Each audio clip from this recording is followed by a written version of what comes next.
त्याला फोन केलेत, व्हिडिओ दाखवलेत, यांनी आनंद व्यक्त केलेला आहे. यांना मजा लागली. ते लेकरू संतोष भैया वेदना सहन करत होतं, आरडत होतं, ओरडत होता, आपटून घेत असेल स्वतःला. यांना काही माया दया आली नाही हरामखोराला. यांनी उलट तो व्हिडिओ कॉल करून मजा घेतली. हे 100% खरं आहे. आणि या खंडणीतल्या आरोपींनी सुद्धा सरकारमधल्या मंत्र्याला 100% वाचण्यासाठी फोन केले असणार आहेत. वाचवा आम्हाला म्हणून फोन केले असणार आहेत. खून करणाऱ्यांनी केले असणार आहेत. बाकीचे यांना साथ देणारे सगळ्यांनी सुद्धा केलेले असणार आहेत. हे सगळं चार्जशीटमध्ये आलं पाहिजे. कधीही सरकारने आता म्हणायचं नाही की आम्हाला अमुक आढळून नाही आलं, तमुक आढळून नाही आलं. याच्यातला एकही आरोपी सुटता कामा नाही. मुख्यमंत्री साहेबांची जबाबदारी आहे. आणि या जबाबदारीनं त्यांनी या राज्याला लागलेला डाग, या परळीला लागलेला डाग, ही गुंडाची धनंजय मुंडेची टोळी, त्यांच्या जातीला सुद्धा शर्मेनं मान खाली घालायची वेळ आली.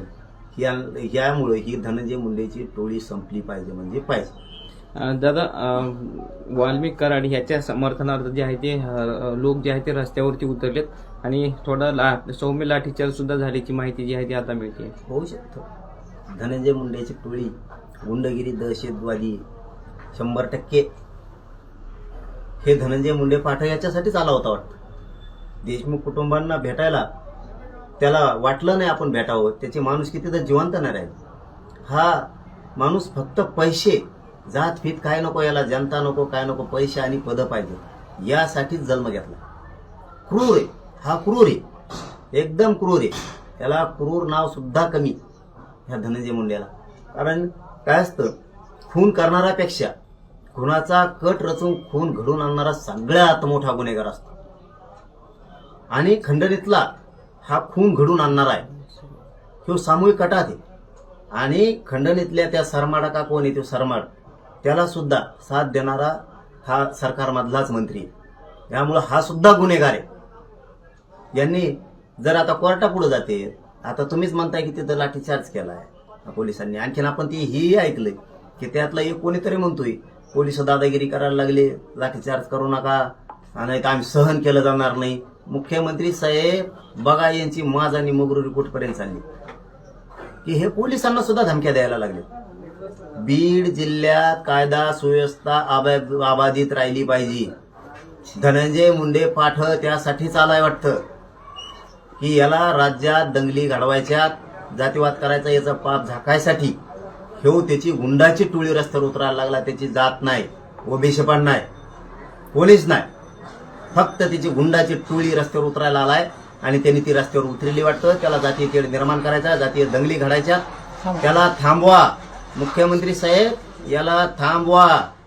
एकाही गोरगरिबाला त्रास होता कामा नाही ह्या माजुरड्याला, त्याच्या टोळीमुळं. ह्या माजुरड्या त्याच्या टोळीमुळं, त्या लोकांमुळे जर त्रास झाला तर मग आम्ही सुद्धा सहन करणार नाही.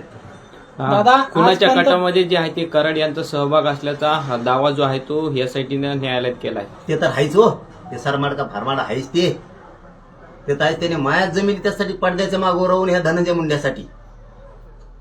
त्याच्यावर संशय का नाही येणार? पाठ जाऊन जर तो आरोपीला भेटतो, आरोपीच्या घरच्याला, आरोपीच्या त्या आंदोलन करणाराला, ज्यांनी आरोपी सोडून द्या, त्याच्यावर खोटे गुन्हे दाखलेत असं म्हणून आंदोलन केलं, यांच्या घरी जाऊन भेटतो पाठ. येऊ मंत्री असून ह्यो जर भेटतो तर यानेच त्या आंदोलन करणाऱ्या टोळीला सांगितलं, त्याच्या जी दहशत पसरली ती जातीवादी टोळी, जातीय तेढ निर्माण करते.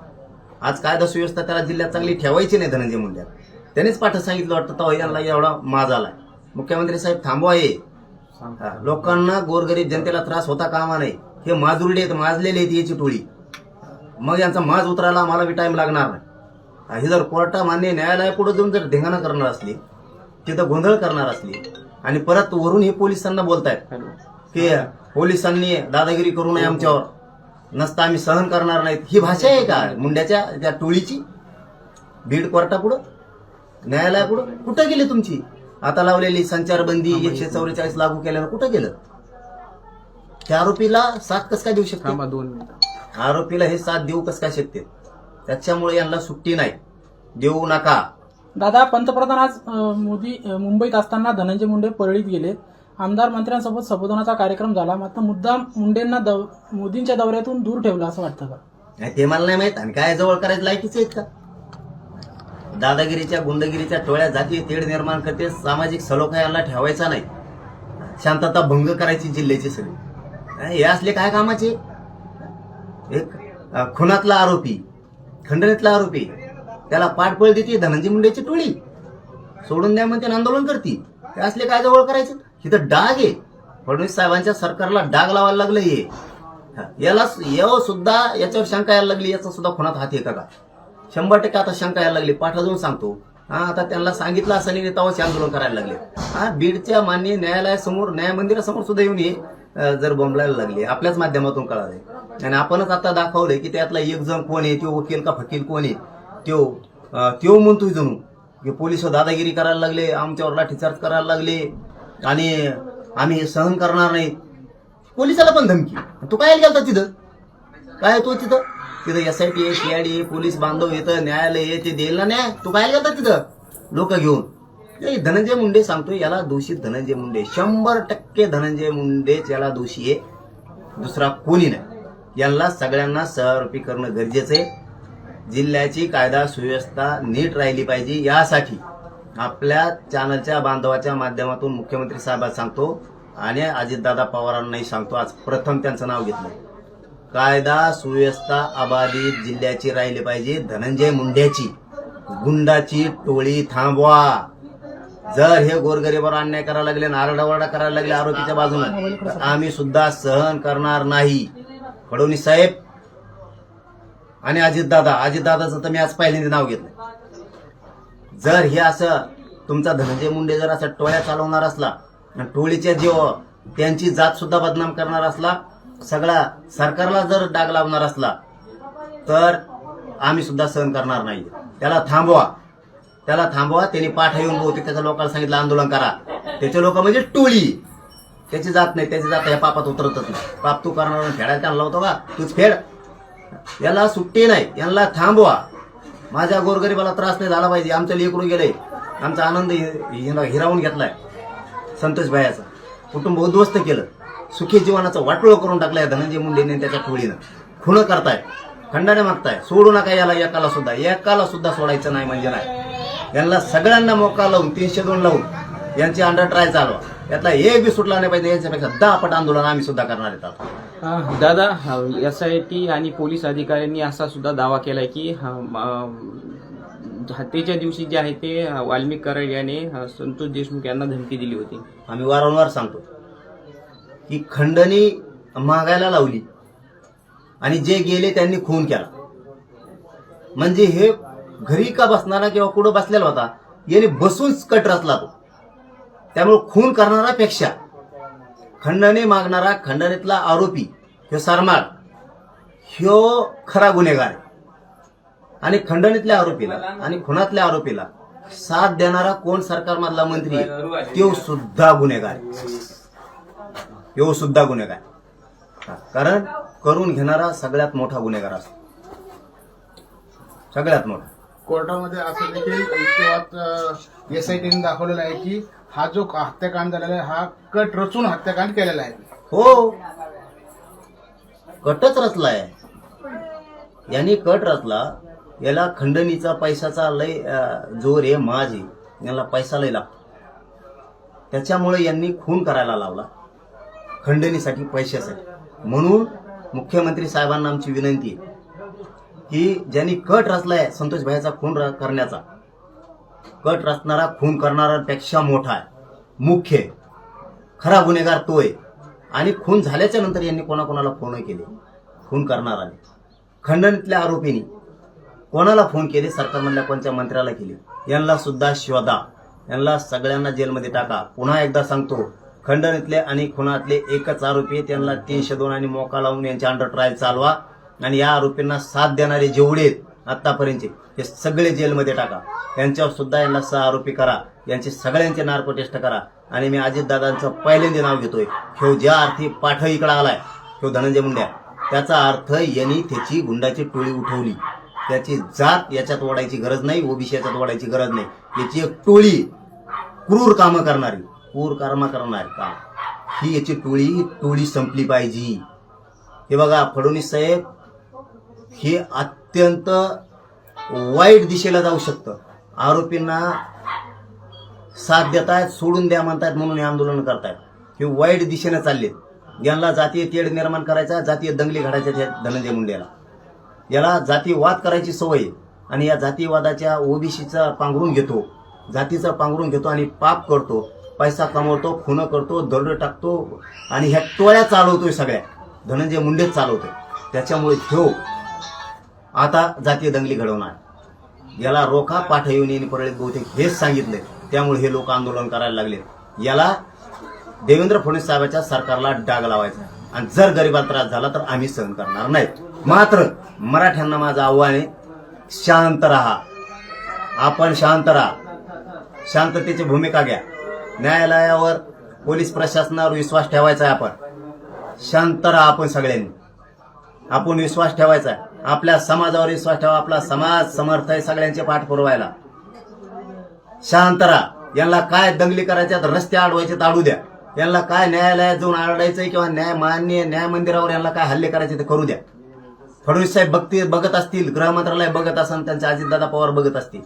ज्या दिवशी हे त्यांच्यावरती कारवाई करून यांना जेलला डांबणार नाही त्यावेळेस न्यायासाठी आपण पुढे येऊ. मराठ्यांनी सध्या शांत राहा. यांना करू द्या काय करायचं, आरोपीचं समर्थन करू द्या. यांना करू द्या. यांनी आपल्या संतोष भायाचा सुखी संसारात माती काढली. यांनी उद्ध्वस्त केलं संतोष देशमुखांचं कुटुंब पुरं. तरी या धनंजय मुंडेचा खून करून पोट भरलं नाही. बहुतेक याला जातीय तेढ निर्माण करायचा आहे आणि याला याच्या जातीवर पांघरून टाकायचंय, याला याच्या कर्मावर पांघरून टाकायचंय. आता जातीला बोलितोय, आता ओबीसींना बोलितोय. पाप तू करणार, ओबीसीला बोलितो, जातीला बोलितो. तुलाच फेडावं लागणार आहे. याच्या जातीचा काय संबंध नाही. तुला जातीचं देणं घेणं जर असतं तर तू इतकं वाईट कृत्य कधीच केले नसतं. म्हणून धनंजय मुंडे हा पाठ येऊन जातीय दंगली भडकवण्याचं काम यांनी केलंय. यांनी गुपचूप त्यांच्या लोकांना सांगितलं वाटतं. त्यामुळे अजितदादा आणि मुख्यमंत्री साहेब लक्ष ठेवा. माझ्या बीड जिल्ह्याची कायदा सुव्यवस्था बिघडली नाही पाहिजे. नसता आम्ही सुद्धा सहन करणार नाहीत. मराठ्यांनी फक्त शांत राहा, बघू हे काय करते. याच्यामध्ये तुम्ही नेहमी आरोप करताय की धनंजय मुंडे यांचा सहभाग असल्याचा आरोप करताय. नेमकं तुम्ही अजितदादांकडे मागणी करणार का त्यांचा राजीनामा घेण्यासाठी? अरे 50 घे, गरज नाही आम्हाला. तू 50 घे, आम्ही नाही मोजित तुला. तो कोण येते 50 होऊ दे. मंत्री काय फरक नाही पडत आम्हाला त्याचं. तू फक्त गैरवापर करून गोर गरिबाचे मुडदे पाडायचे धनंजय मुंडेंनी बंद करायचे. टोळी सक्रिय केली आंदोलनात, खून पाडले. आता वाचवायसाठी सुट्टी होय तुला? तू आमच्या नदी लागला, उगच नदी लागला तू धनंजय मुंडे. तुला सुट्टी नाही आता. तू उगत नदी लागला आमच्या. तू संतोष भाईचा खून करायलाच नको आता. आम्ही संतोष भाईला न्याय मागतो, तुम्ही आम्हाला जातीवाद समजायला लागले. न्याय मागायचा नाही, आरक्षणात न्याय मागायला लागलं, जातीवादी समजत आम्हाला. आता हे काय? आता फडणवीस साहेबांचे डोळे उघडले असते.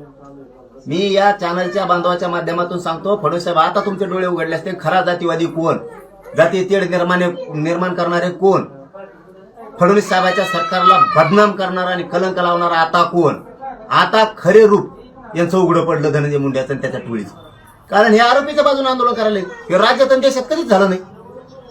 आरोपीला सोडून द्या म्हणून आंदोलन. आता फडणवीस साहेबांचे डोळे उघडले असते किंवा आपल्या सरकारमधला एक माणूस आणि त्याची टोळी आरोपींना सोडून द्या म्हणते. म्हणजे हे कोणत्या दिशेला घेऊन चाललेत, काय पायांना पाडायला लागले, हे आता फडणवीस साहेबांना खूप डोळे उघडले असतील. मी खरं सांगतो, आता डोळे उघडले असतील त्यांचे. त्यांना आता वाईट वाटत असेल की याला ओळख सापाला संभळेला आपण दूध पाजलं. हे होतं आपलं सरकार बदनाम करायला आणि गोरगरिबाचे लेकरं मारून टाकायला लागलं. आणि गोरगरिबाचे लेकरं मारून टाकून तरी पण आंदोलन करतोय आरोपीला सोडून द्या म्हणून. मग हे कलंक आहे. फडणवीस साहेबांच्या सरकारला डाग लावायला लागलाय, कलंक लावायला लागलाय. म्हणून याचा नीटोबा होणं गरजेचं आहे. पुन्हा पुन्हा फडणवीस साहेबांना सांगतो, माझ्या जिल्ह्याची शांतता आबाधित राहिली पाहिजे. ह्यो जातीय तेढ निर्माण करायला पाठ आला होता. धनंजय मुंडेंनी याची टोळी उठवली. जात नाही, जातीचा काय संबंध नाही याच्यात. पापी येऊ, याने पाप केलंय, याचं पाप झाकाला येऊ जात आणि ओबीसी मध्ये आणतोय. आता याला थांबवा आणि खंडणीतले आणि खुनातले आरोपी जे काही एकच आहेत 302 आणि मोकाला अंडर ट्रायल चालवा. खुनातल्या आणि खंडणीतल्या आरोपीला साथ देणारे सगळे 6 आरोपी करा. चार्जशीट मध्ये हे सगळं आलं पाहिजे.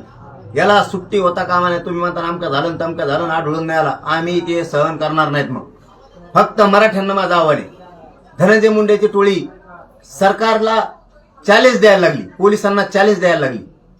शांतता भंग करायला लागली, जाते तेढ निर्माण करायला लागली धनंजय मुंडे टोळी. आणि धनंजय मुंडे तर सांगितलंय शांतता ठेवू नका जिल्ह्यात, बहुतेक असं रात्री सांगितलं त्याने पाठ येऊन. शांतता ठेवू नका, भंग करा, रस्त्यावर उतरा. कारण त्याने मागे बी फडणवीसांना ह्या धनंजय मुंडेनी आणि मोदी साहेबाला शिवाय दिल्या होत्या. एक क्लिप व्हायरल होती, ते आपलं काही वाकडं करू शकत नाहीत असं तसं बरंच बोलला होता तो मोदी साहेबांना बी आणि फडणवीसांना पण. तसं तो आताही त्याने पाठ अजून सांगितलं वाटतं, आपलं कोणी वाकडं करत नाही, मी आहे सरकारमध्ये, तुम्ही नंगा नाच करा, नाचा, रस्ते रोखा. यांनी सांगितलंय फक्त मराठ्यांनी शांत राहा, मराठ्यांनी शांत राहायचं. बघू आपण, जर यांना फडणवीसनी त्यांनी रोखलं नाही, अजितदादांनी रोखलं नाही, तर बघू काय करायचं ते. सध्या शांत राहा. दादा आता दादा सध्याची- तुम्ही या सर्व प्रकरणात पोलीस तपासावर समाधानी आहात का? हो, सध्या तरी आहे, पण चार्जशीट मध्ये सगळं आलं पाहिजे. आम्ही सुट्टी देणार नाही. दादा आता सध्याची अशी परिस्थिती आहे की एकीकडे वाल्मिक कराड यांचे समर्थक जे आहे ते रस्त्यावरती झोपून आंदोलन करतात, तर दुसरीकडे मराठा क्रांती मोर्चाचे सुद्धा कार्यकर्ते जे आहेत ते आक्रमक झालेत. तुम्हाला सरळ सांगतो, हे कोणाचे समर्थक नाही, हे धनंजय मुंडेची टोळी. ही टोळी जी खुन करून कमावलंय, जागा जमिनी हडकून कमेलय, ही काळी संपत्ती क्रूर कृत्य करून, महिला छेड, बलात्कार कर, हे असे कमावलेले यांनी. आता हे झाकायचं तर कसं झाकायचं? करा आंदोलन, टोळी आरडा, मी आहे तुमच्या मागं असं सांगितलंय त्यांनी. पाठ त्यासाठी आला होता वाटतं देव, शांतता भंग करायला. म्हणून हे त्याला करायचंच होतं, त्याला जातीय तेढ निर्माण करायचाच होता, जातीवाद करायचाच होता, त्याला दंगली करायच्याच होत्या. सरकार बघणार नाही, डोळे झाकून मुख्यमंत्री फडणवीस साहेबांनी बघू नये. या टोळीचा नायनाट करावा. आता तुम्हाला चॅलेंज दिले स्वतः गृह मंत्रालयाला की तुमचे 144 लागलेले असो नाही तर 45 लागलेले असो, आम्ही रस्त्यावर येऊन धिंगाणा करणार. हे चॅलेंज फडणवीस साहेबांना दिलंय. आता फडणवीस साहेबांनी ते चॅलेंज स्वीकारावं आणि समूळ नायनाट करावा याच्या टोळीचा. पुरे घरात ओढून बाहेर आणून ज्याला टाकावं, या ठेवू नका, एकही आरोपी सुटता कामा नाही. दादा जी आहे ती चौकशी पूर्णपणे संपेपर्यंत जे आहे ते धनंजय मुंडे यांची हकालपट्टी करावी अशी मागणी तुम्ही करणार का? मी काय म्हणतोय, मी त्याचं थोबाडवर नावच घेतलं नव्हतं, असं नाच कायचं मी नावच घेत नाही. पण ज्या दिवशी धनंजय देशमुखांना पोलीस स्टेशनमध्ये धमकी दिली त्याच्यापासून मग मी याच्या मागे लागलोय. ह्या धनंजय मुंडेचं नाही तर 26-25 दिवसात तोंडावर नाव सुद्धा नाही घेतलं. आणि कसल्या नासक्याचं नाव नाही घेत. ज्यांना आया बहिणी कळत नाही, ज्यांना लोकांचे संसार उद्ध्वस्त करायला लागले. संतोष भाईचा सुखी संसार आनंदी चाललं होतं, सगळं कुटुंब हसत खेळत होतं. तोंडावरचं हसू उठविलं यांनी तोंडावरचं हसू उठविलं माझ्या संतोष भाईच्या कुटुंबाच्या. आनंदात कुटुंब चाललं होतं, आनंद उठविला, उद्ध्वस्त केलं कुटुंब. उन्हात घरं बांधलेले लेकर रडायला लागले, तो संतोष भाईचे रडायला लागले, टाव फोडायला लागले. ह्या नालकपणामुळे, या धनंजय मुंडेच्या टोळीमुळं, यांच्या पैशाच्या हवासापोटी यांनी खंडणी मागितली आणि त्या खंडणीतून खून केला. याच्यात सगळे पुरे गटले पाहिजेत, एक सोडता कामा नाहीत.